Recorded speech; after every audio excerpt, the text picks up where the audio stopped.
Good evening. Welcome to Left, Right and Centre. Throughout this evening, we've been tracking the arrival of the Russian President Vladimir Putin to India.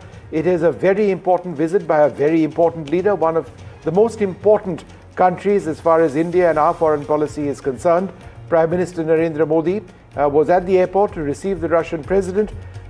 President Putin got into his car, Prime Minister Modi's car, and both went off to his house where there was a dinner which the Prime Minister hosted for the Russian President. The business end of this visit is going to be tomorrow. Tomorrow is going to be the day when President Putin and Prime Minister Modi hold the India-Russia summit, the annual summit. There'll also be the India-Russia business summit that's being held parallelly. The Russian president will be given a ceremonial welcome on the forecourt of the Rashtrapati Bhavan at about 9 or shortly after 9 a.m. tomorrow. And then he visits Rajghat as well. And later on in the evening, prior to his departure, he'll be hosted by the President of India at Rashtrapati Bhavan towards the evening, where there'll be a ceremonial banquet before he departs for Russia. So that's what's expected tomorrow. That's the business end of all the developments. Today, in a sense, was all about atmospherics. We've got that wonderful picture on both sides of the screen. One on the left is of what took place in Tianjin a couple of months back, when Prime Minister Modi was in the vehicle of President Putin. But now it's the other way around, with Prime Minister Modi in the vehicle, with President Putin in the vehicle of Prime Minister Modi. So the images on your screen, President Putin arrived in India shortly before 7 p.m. This evening, and then they drove off straight. There was that hug as well. The Prime Minister was waiting for him. Now, you can expect this, or you should assume that this would have been the case, and indeed it was. This is something which the Prime Minister reserves for his closest international partners. Russia is quite clearly one of them. So not only did the Prime Minister greet President Putin at Palam airport, both traveled with each other. It's a gesture that's been reserved for the Russian President and a few other international leaders. Let's take a look at the bonhomie between the two leaders, not just today, but in the past.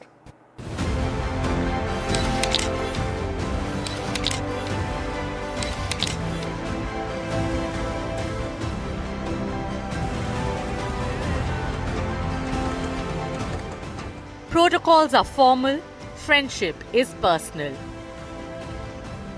Prime Minister Modi surprised Kremlin with a personal touch to President Putin's welcome in Delhi, breaking set protocols. As Putin walked down the aircraft, Prime Minister Modi waited for him at the tarmac with open arms and a beaming smile. And then the much-anticipated hug between the two leaders. A warm bear and tiger tango moment. Prime Minister broke another protocol, and the two leaders travelled in the same car from the airport to the Prime Minister's residence, diving straight into an animated conversation.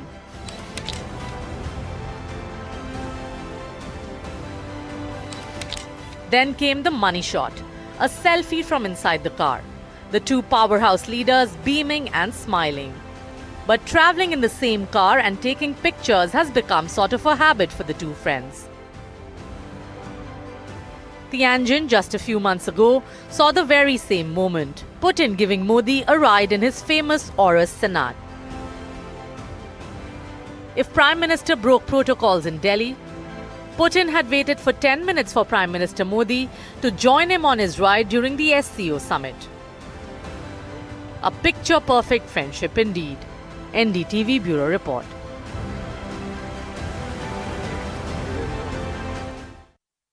Well, what can be expected in this visit? It is an important one. I'm joined in the studio. Roman Volkov is a Russian entrepreneur. He's been living in India for the last couple of years. Ajay Malhotra, former Indian ambassador to Moscow. We've got Dr. Sudhir Mishra, the current and Air Marshal R.G.K. Kapoor. Thank you all very much for being with us. Ambassador Malhotra, let's talk a little bit about trade first, because it's been an unequal trade partnership in the sense that India continues to import much more than Russia does of Indian items, Indian supplies. Of course, Russia is in a war right now, but realistically, by the end of this visit, do you expect that trade imbalance to be addressed substantially? Vishnu, when you trade, both sides benefit. You agree on a price which the buyer and the seller think is mutually beneficial and advantageous, and then you have a deal, and then trade takes place. So in this case, I wouldn't worry too much about the so-called imbalance, because India benefits from that imbalance. I mean, it would be frankly quite ridiculous if we are trying to remove the imbalance by asking the Russians to curtail oil imports. We are benefiting from that because of the lower price at which we've been buying so far. So, unlike in other cases, I wouldn't say that we need to reduce Russian imports, but perhaps we need to increase Indian exports. Yeah, exactly. That's what I'm asking. And that's what needs to be done. We're looking at pharma, we're looking at agriculture, we're looking at automotive components. Is that something that's realistically going to be addressed in this visit, Ambassador? It will be addressed, but the success rate, I would say, from 5 billion Indian exports, you might get to 7 or 8 billion. But suddenly going up 7 or 10 times, like the Russian exports to us went up because of a purchase of a large quantity of oil, which is very beneficial to us. Sure. So in the other direction, I don't see it taking place, except there are a few commodities where we can do well. For example, pharma, fertilizers, importing from there, but pharma from us, some agricultural produce. Shrimp, for example, has great perspective out there. And I'm looking at items where we have, our industry might have suffered due to the sanctions and the tariffs being put by the Americans. So certainly you have textiles and hosiery, you would have food products and seafood in particular, and you would have maybe items like carpets, for example. Sure. Or handicrafts that go to USA, which can easily be redirected here and would have a ready market for them. All right. But in agricultural products also, there are many out there. Sure. Russia needs now, for example, potatoes, pomegranates, and other such items, and we will be happy to provide them. Yeah. Dr. Mishra, for example. Sure. So just give me one moment and let me keep the strike rotating. Dr. Sudhir Mishra, is a DRDO chair emeritus, but he's also India's BrahMos man. Somebody who's had a decisive role in bringing into our country and developing with the Russians a state-of-the-art weapon system that in fact went on to define a part of Op Sindoor. Dr. Mishra, BrahMos stands for Brahmaputra Moskva. It's technology which was originally Russian but then became very Indian.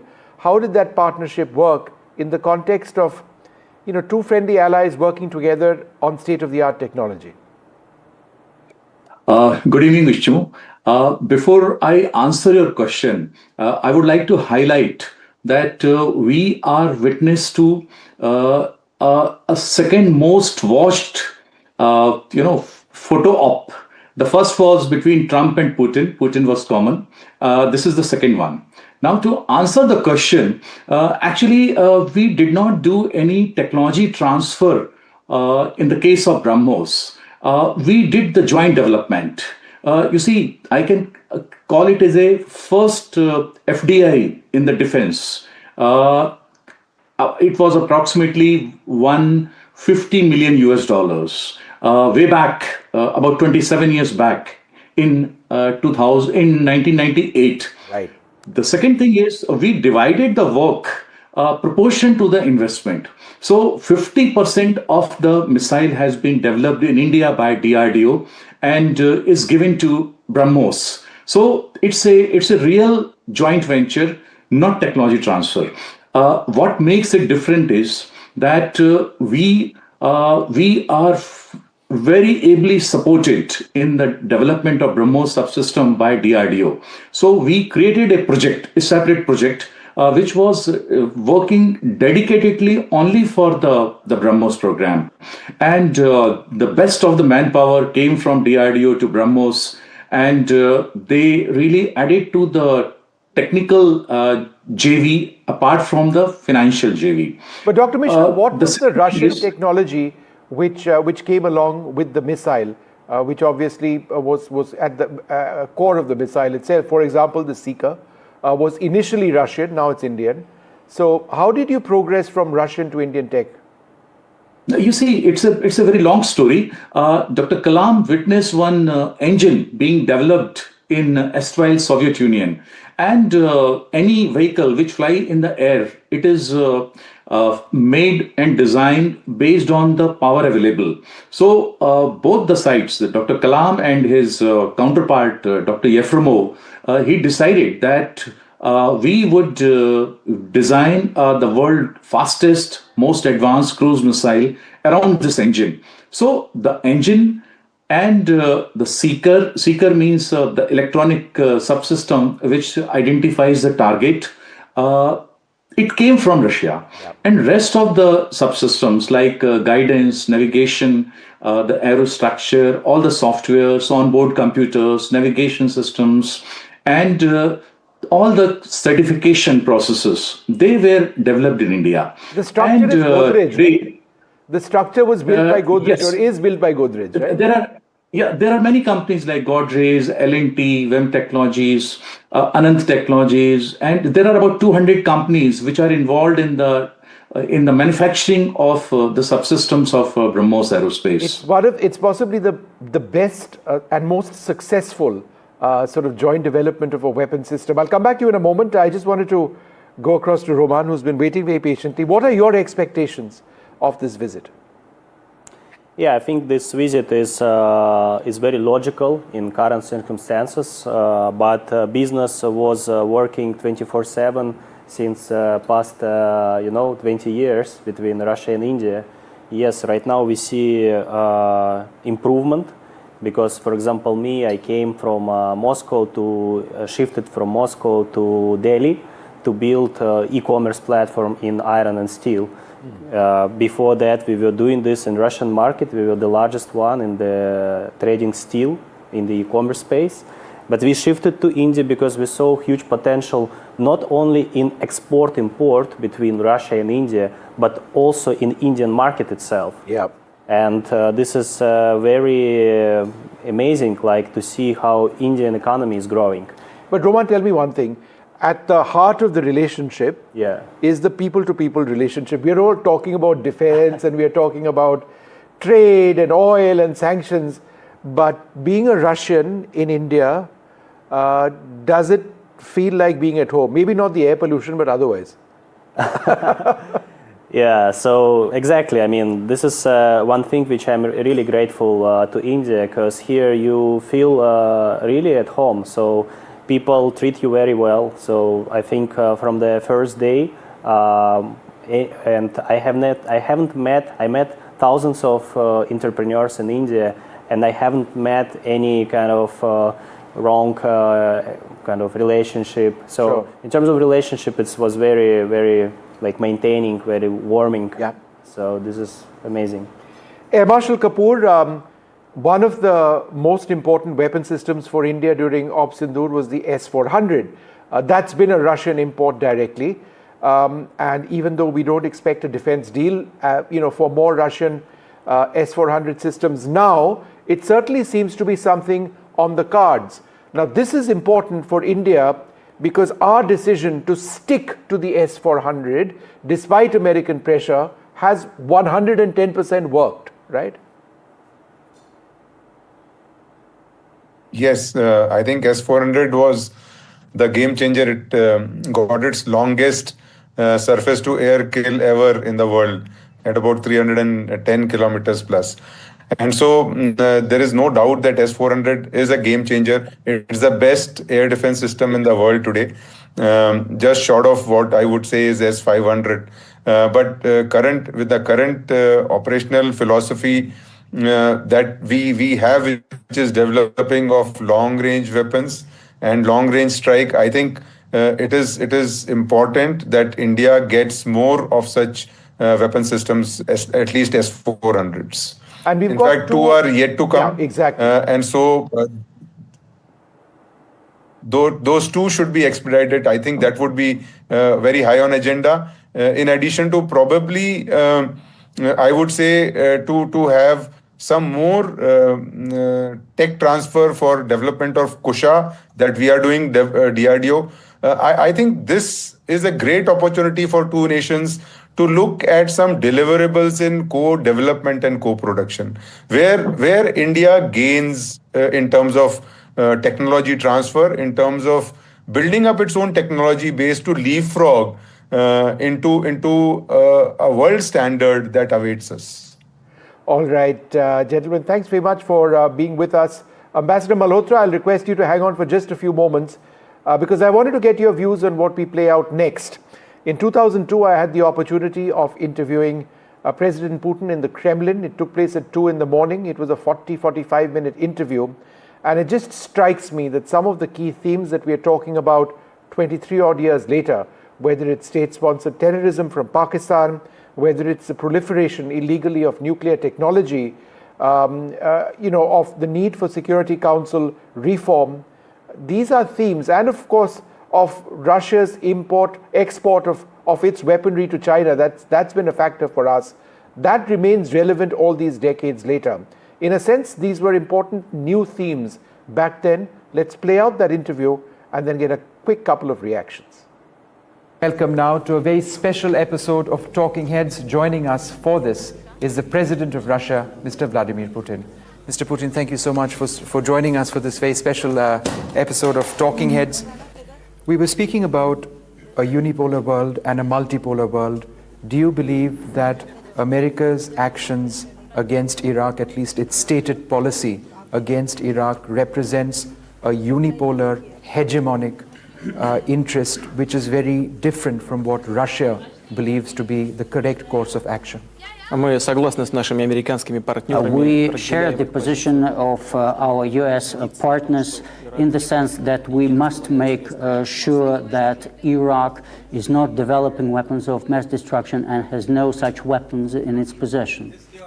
Несмотря на то, что мир сильно изменился, and although the world has changed, the tools, the international instruments that we used before to improve international relations can continue to be used and should be used and adapted to the present day situation, and they can be further improved. And here what I have in mind is first and foremost such instruments, such tools as the United Nations. но мы при этом считаем, что ни в коем случае нельзя забывать. But at the same time, we do believe that we should not forget about other hotbeds existing in the world that should pose a certain threat. And one of such concerns, other concerns that we have, is the weapons of mass destruction in Pakistan. We have to have a clear picture of where those weapons are, in what status, in what condition they are, and what will happen to them in the future. Есть и другие регионы мира. And there are also some other regions of the world that we are concerned about, no less than about Iraq. So do you believe that Osama bin Laden is alive in Pakistan? And would you label Pakistan a state sponsor of terrorism? Мы дружим с Индией не против кого-то. We are friends with India, or we maintain our friendship with India not against somebody, but precisely for the purpose of being friends with the country and further continuing our friendly relationship. Но негативное влияние в прежние годы. But the negative influence that Pakistan used to exercise in neighboring Afghanistan in previous years, including support of Taliban, are well-known facts. Ясно, и мы это хорошо знаем, что Усама бен Ладен не просто And it is quite obvious, and we are fully aware of the fact that Osama bin Laden not just actively cooperated with Taliban, but he was part of the whole system.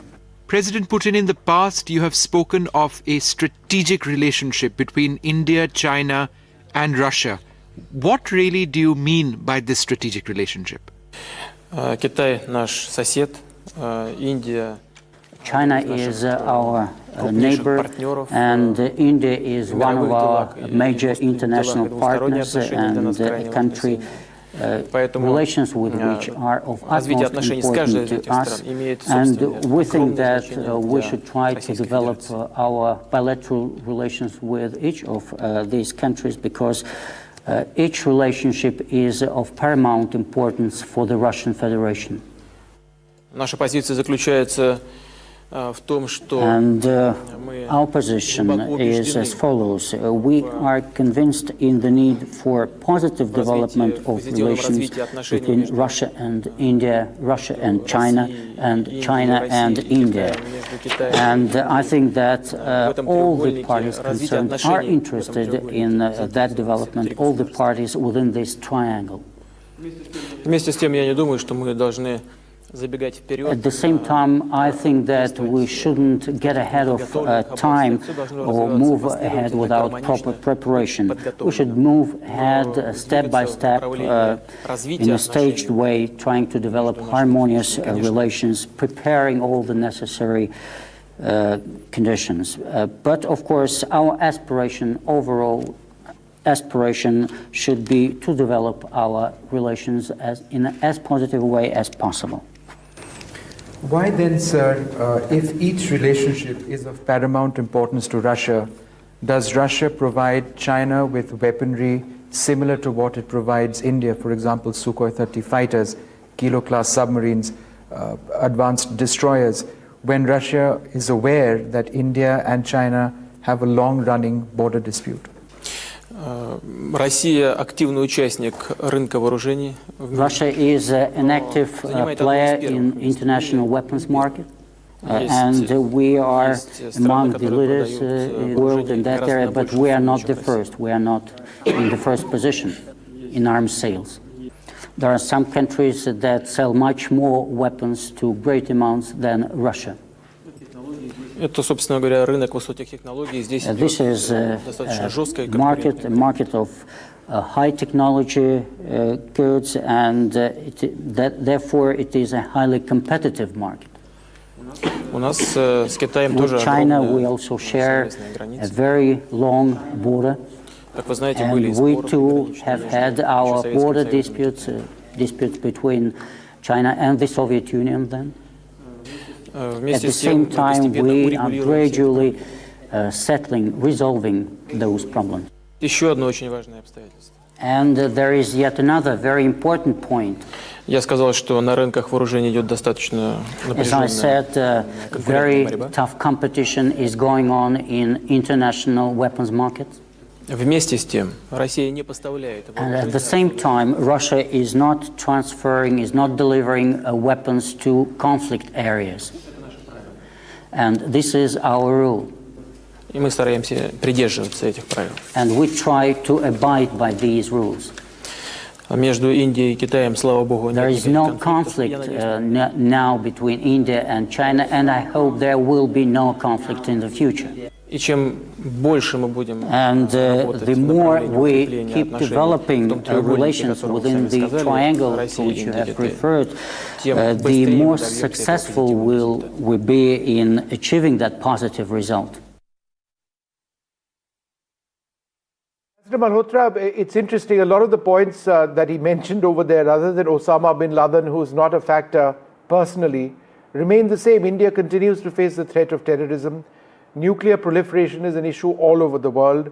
The fact that Russia transferred those Sukhoi 30s to China has meant that China has developed them into the J-15 and J-16 jets, which bedrock the Chinese Air Force. But through it all, their support, Russia's support for India as far as terrorism is concerned, has been clear and consistent. How important is that? I think it's very important because it's good to know that you have a friend out there with whom you have no difference in understanding on the issue of terrorism that comes across the border into India. The Russians fully appreciate that. Putin has never been to Pakistan, for example. And they do realize, and there is a memory out there, you know, when he spoke of Afghanistan, and thank you for sharing that wonderful interview which you took of him, a very nice interview, I should say. But there's also a memory out there because they remember those 10 years when they had to fight in Afghanistan. And who was the opponent? It wasn't only Osama bin Laden, it was the Taliban, trained, brought up, and, you know, armed and abetted in every sense by Pakistan. So even in the Russian armed forces, there is that memory that these are persons who caused us a lot of trouble, led to many deaths in Russia, which is a very serious matter as far as they are concerned. So, yeah, as to China and its role, Russia has good relations, certainly with China. They used to call it no limits. But even if you look at no limits, there are limits. There is no relationship which has no limits. So it's in a manner of speaking no limits, because no matter how close two countries may be, there are always limits. Sure. China, for example, if you look at the Chinese situation, you will find that the difference in alignments between Russia and China. For example, China regards Crimea still as a part of Ukraine and has no interest in backing Russia in its dispute with NATO. Yeah. Similarly, Russia doesn't recognize Chinese claims in the South China Sea or want to get embroiled in China's territorial disputes. So the point here is that neither of them would like to get drawn into a major conflict as a result of backstopping the national interests of the other. No, absolutely. So there are limitations to this friendship. Yeah. No, I take that point. Ambassador, I need to take a short break. Thank you so much, sir, for being on this program, sharing your thoughts. We're going to take a short break.